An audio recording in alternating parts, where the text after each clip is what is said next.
Frankenstein by Mary Shelley, the Abridged version. Chapter 15. The End of My Experiments.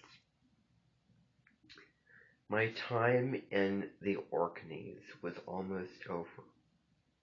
I was supposed to meet Henry in just one short week. It had rained almost the entire length of my stay. The gray skies were comforting in a way. My mind was cleared by the cold, wet air. The work had come along and I was almost finished. Finally, as it was time, the sun had set hours ago and I had worked late into the night.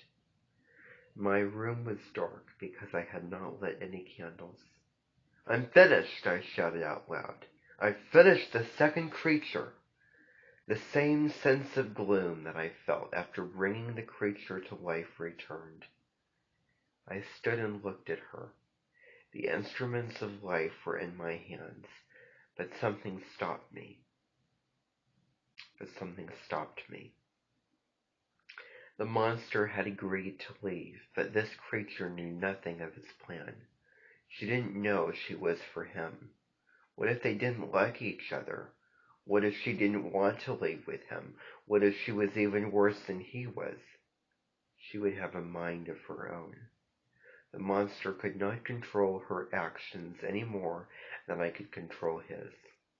So I thought to myself, "No," I thought to myself, "I cannot bring another one of these beings to life." I sat down my instruments. I would not light the final spark. Suddenly the monster appeared in the window.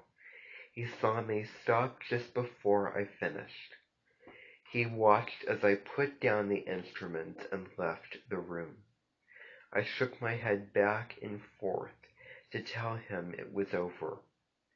I wouldn't be finishing this project. He saw me and groaned. His face fell and he started to cry. Seconds later, he burst into my cottage.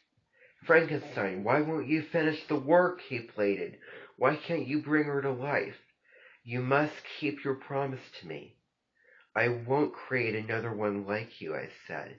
He insisted. "You owe me this much. I don't belong in this world. It is your fault that I am here. If you reject me, as the rest of the world has done, I'll spend the rest of my miserable life unhappy and alone. Can't you see that?" "I'm sorry," I said slowly, "but I will not finish this work. You could no more control this person than I could control you.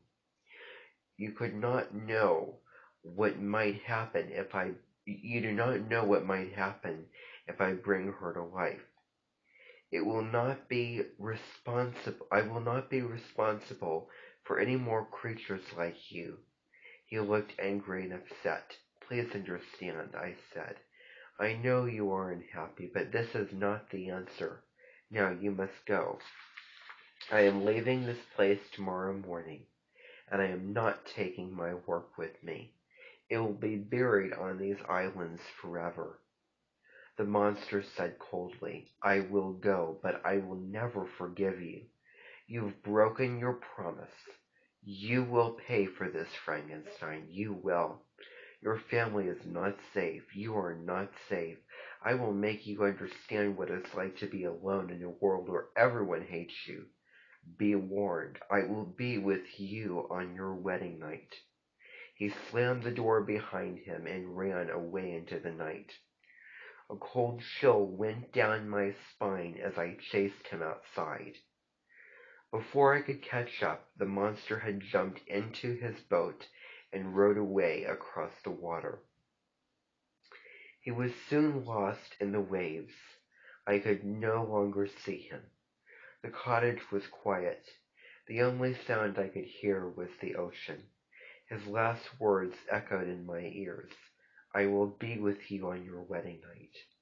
What did he mean? The monster must want to hurt Elizabeth.